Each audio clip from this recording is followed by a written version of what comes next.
Hi, I'm Justin Sinceri. I am a therapist, a coach, and the creator of the Polyvagal Trauma Relief System. This is the second episode of my Shutdown Experiences Survey results.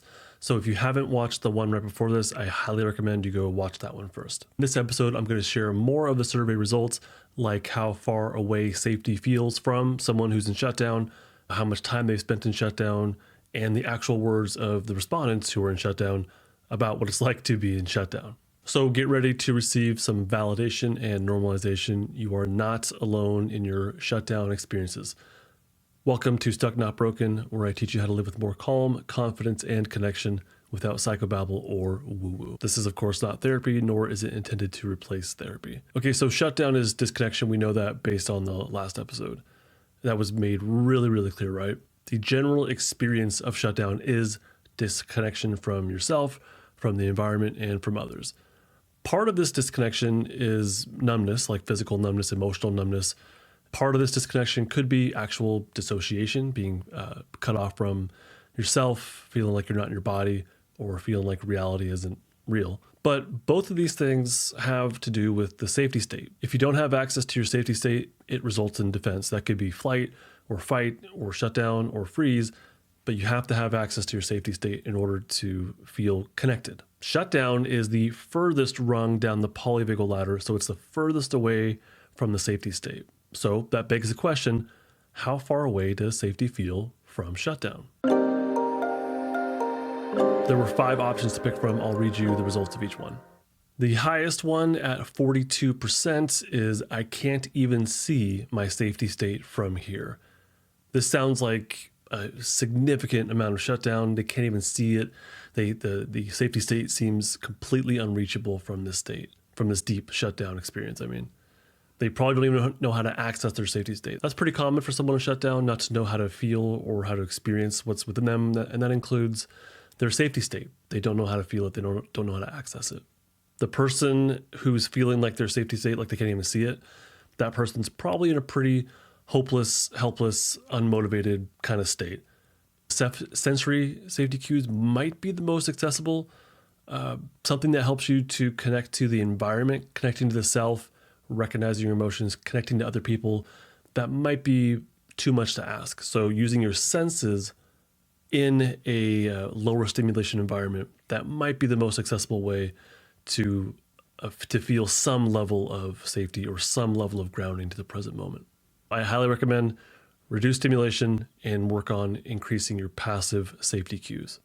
The second option is I see it, it's possible to get there, but I don't know how. And this was about 12% of the respondees. So this person has some level of safety that they've touched upon in the past, although, and they have the capacity to still, but it's just a pretty big challenge. So it might be best to focus on sensory safety, but also memory and imagination.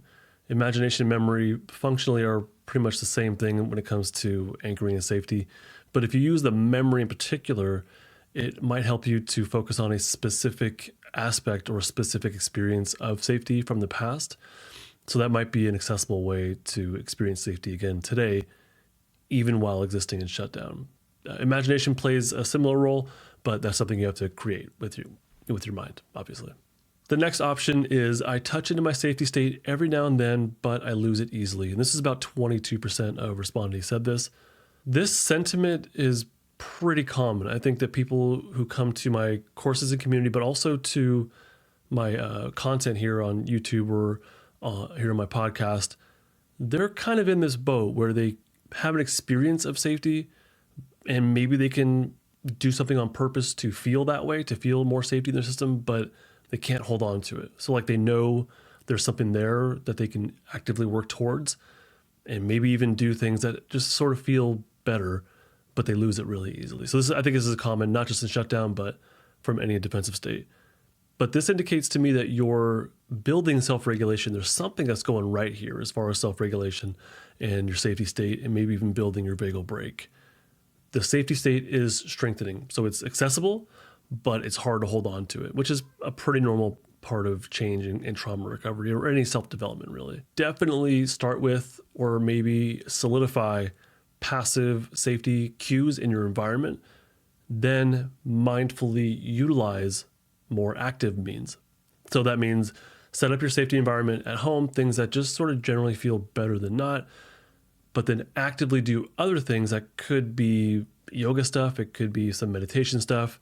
It could be using your senses. It could be movement-based. There's a lot of options, but actively do those things mindfully, like really experience them in your safety environment. That might help get you to that next level.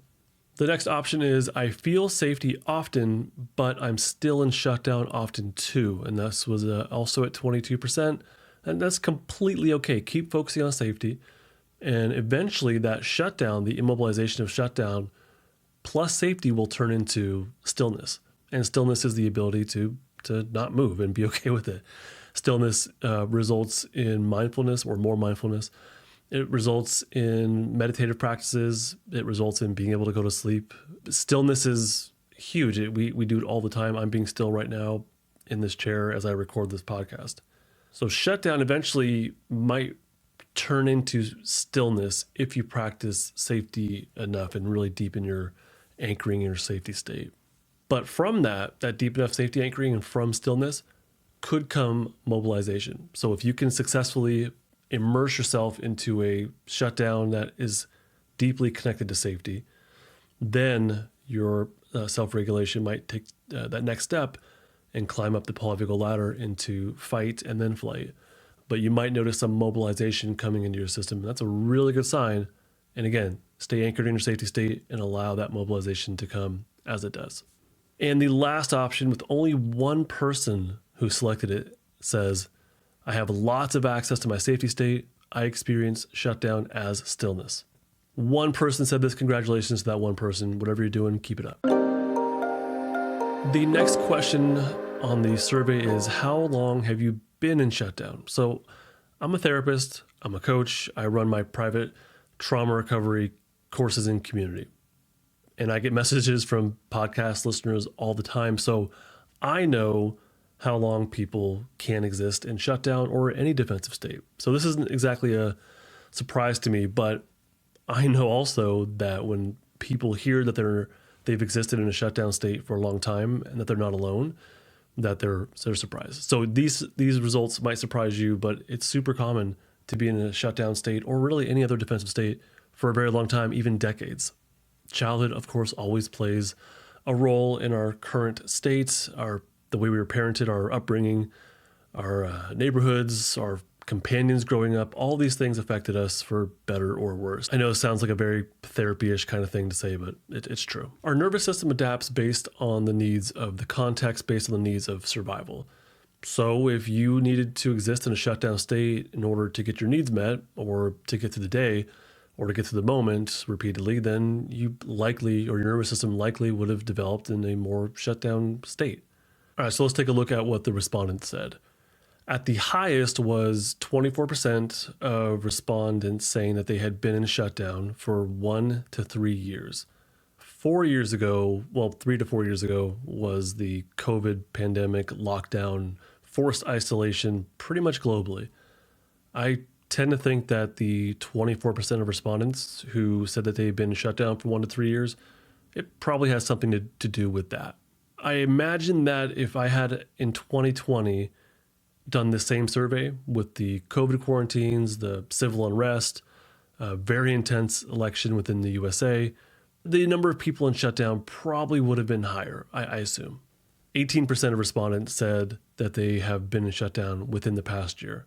3% of respondees, or 2 people, said they had been in shutdown for 41 to 50 years, and 7 people, or 10%, said they'd been shut down for over 50 years. Shutdown can exist for a long, long time. For the people who said that they've been shut down for over 50 years, think about what was the attitudes about mental health back then? What was the attitudes about mental health and speaking up about your emotions or seeking help 50 years ago? What did their families teach them? What were they taught to recognize and express in their emotions? Were they taught to recognize and express all of their emotions or just some of them, or to repress them, to keep quiet for the family, to keep quiet for, whatever group that they're part of? One of my community members actually, during one of our meetups, She said that to be a quote unquote good little girl meant to not express yourself when you were young. Actually, a couple of the women in my group have mentioned something very similar to that. Those results were at the low end and the high end. There was also stuff in the middle, but I'll go into that a little bit more coming up. Okay, so that was how long has someone been in a dominant shutdown state throughout their life? This next question is, how long does an acute episode of shutdown last? When is shutdown dominant and there's not really enough safety in your system? When is a episode of shutdown dysregulated? Or how long does it last for?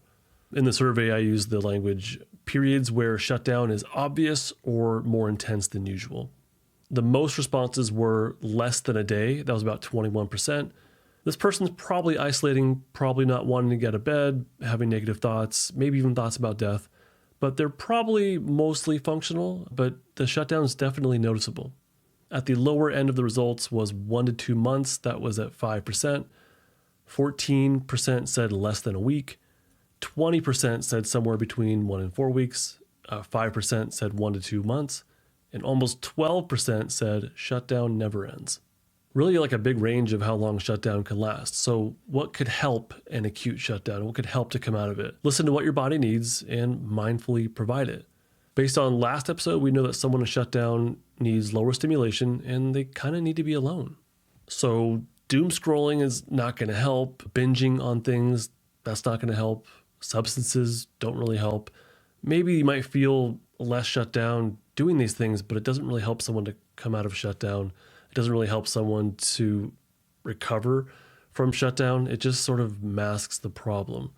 So if you can mindfully experience the underlying emotions and sensations of shutdown, which is very difficult. It's not easy to do that. It might be terrifying to think that.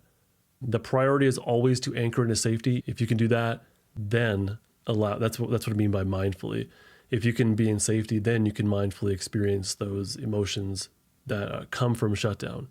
So if you can do that, the intensity of them, as long as you're existing in safety, the intensity of those emotions might soften, and then some self-regulation out of shutdown might occur.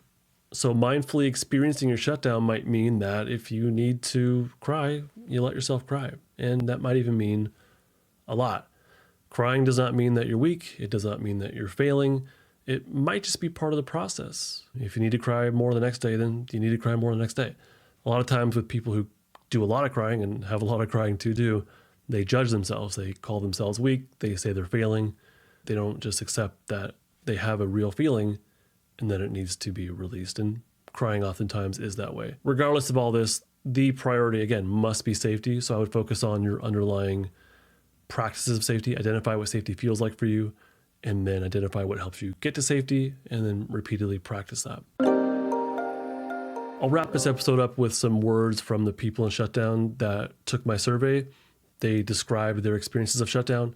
I tried to whittle this down to as few as possible, but it's hard to do it when there's really so much great descriptive words in here that I think that you need to hear. If you're in shutdown, I think it helps to hear that you're not alone and that other people experience something similar to you and can maybe even validate it, normalize it, and give you new language. So what I'll do is I'll take a bunch of these and segment them into how long the people have existed in shutdown. Pretty much though, the rest of the episode is going to be these descriptions of shutdown from the people in shutdown. They're not exactly easy to hear, but I didn't feel like it was right to water it down or censor it. So just kind of this is your warning, I guess. There's no trauma descriptions or anything. And one more thing, if you have some love to give, put it in the comments on YouTube for all the people who shared something here. I have 3 from people who said that they have been in shutdown within the past year. Cindy J says it's like staring into the abyss. Jen says my body feels heavy, gray, zombie-like. Chris says everything feels too much and too overwhelming, while at the same time there is huge amounts of apathy and just not caring about anything. I want to run away and have zero responsibility. I become all consumed with thoughts about me and my suffering, and nothing else matters. I have 4 responses from people who said that they've been in shutdown from 1 to 3 years. Jillian says, exhausted, like I'm filled with lead or have been drained of blood. Ken says, nothing can be done. Not one thing will fix this. And I am correct in this, except time passes and one morning, one day, maybe I stick my neck out. Mel says, devoid of hope, nothing will ever change, feel completely stuck in the state. It feels like a force pulling you down, and you no longer have the strength to fight it, so you just give into it.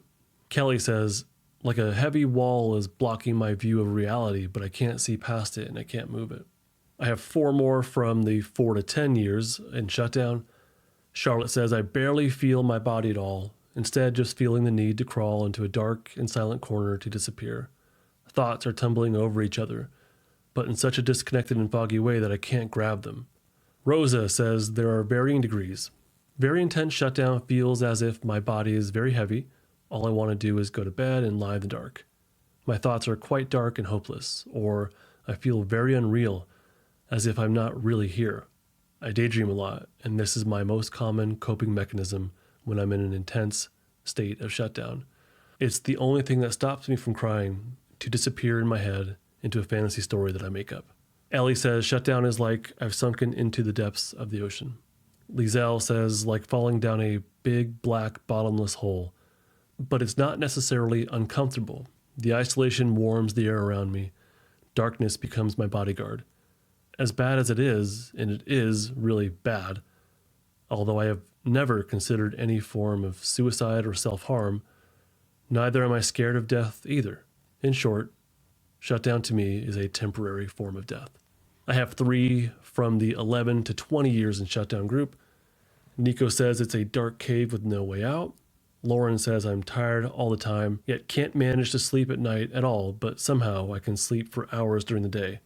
I can't accomplish any of my responsibilities, and I don't even want to think about them. I get overstimulated easily by everything around me and have no appetite. I call my kind of shutdown doom spiraling. Laura says it's like trying to see through fog, to walk through quicksand. Everything takes concerted effort and takes so much energy there is none left over for connecting with others or even trying to find safety. I am constantly fighting the desperate and all-consuming drive to find somewhere dark to hide and shut down or sleep. I genuinely feel like when it's at its most intense, I will die if I do not isolate and switch off. I fight it, but it's exhausting and struggle to think positively, but have faith in the impermanence of the state. I have 3 from the 21 to 30 years in shutdown group. Terry says, like being alone in a dark well with no ladder to climb out and no one coming to save me. This is extreme and acute shutdown. On a day-to-day basis where I dip into shutdown, it often feels like a nausea and sinking feeling in my stomach, combined with fatigue, lack in motivation, and feelings of worthlessness or why am I even bothering? Hilda says disconnected like part of me has fallen asleep. Anne, number 3, says waiting to die alone and knowing I deserve it. I have 3 more from the 31 to 40 years age group. Julie says, I feel so useless. I hate myself for what I have been through. I wish I had never been born. Amy says, my shutdown feels like an out-of-body experience and I become silent and unresponsive. I feel like I'm losing my identity and uncertain of who I am and why I exist. Oftentimes when in shutdown, I want to sleep forever or hide under blankets. Mara says, my life feels visually muted like looking up through a tumultuous water after a huge wave has clobbered you, disorienting. My life sounds tuned out. Not just in a peaceful sense, but more like Charlie Brown's teacher in the Snoopy shows. Wah, wah, wah, wah. Where I can't make out meaning or hear actual words in my environment. Tactilely, my body literally loses its sense of pain. Sensations of extreme hot or cold are numbed, and the natural hunger or thirst drive get turned off. 1 from 41 to 50 years, anonymous number 4 says, dissociative, blurry, not really living, no energy, no drive. With fear as a normal state, just want to get by. And then in the 50 plus years, I have 3. Smoky Moon says, I lose myself, I collapse, I cry, I have no voice, even though I think and feel a great deal. Mary says, it's like waiting for my life to happen, wondering who I am, then feeling like time will run out before I answer those questions. Then I glimpse at the terror of becoming real and go back to shutdown. The moments of shutdown are being inside my own head, where I am not even present, and nothing around me touches me. It's empty and numb. I'm invisible to others. Everything is flat. No one wants me to come out, and I wouldn't know how if I tried. And Joan says, existing but not living. Thank you so much for those who shared their experiences of shutdown. And for you, dear listener, I really hope that gives you some new language, some validation, some normalization for what you're going through. And again, if you have any love to give or any words of comfort, please, in the YouTube comments, if you're watching this on YouTube, put them there. That'd be fantastic. And for everyone, I have a shutdown playlist on YouTube that I'll link in the description. If you want to learn more about this stuff, gain new language, and hopefully receive more validation and normalization, watch that. It might be useful. If you're ready to take the next steps on your unstucking process, though, I have something that I created called the Total Access Membership. Within the Stuck Not Broken Total Access Membership, there's a wonderful, small, private community of people who are stuck somewhere and are working their way out of their stuck state. Could be shutdown, it could be flight, it could be fight, it could be freeze. There's a really good mix of people there that are wonderful. And in the Total Access Membership, I also have courses. The first one is Polyvagal 101. The second one is Building Safety Anchors, where I teach you how to live with more safety and calm in your system. And the third one is Unstucking Defensive States, where I teach you how to directly feel, experience, and relieve your stuck defensive state. So thank you so much for listening to the podcast. I really hope to welcome you inside of the Total Access Membership. There'll be a link in the description on how to learn more. Thank you so much for listening to this, fellow Stucknot. I really hope it's been a helpful resource for you. Until next time, bye. This podcast is not therapy, not intended to be therapy or be a replacement for therapy. Nothing in this creates or indicates a therapeutic relationship. Please consult with your therapist or seek for one in your area if you are experiencing mental health symptoms. Nothing in this podcast should be construed to be specific life advice. It is for educational and entertainment purposes only. More resources are available in the description of this episode and in the footer of justinlmft.com.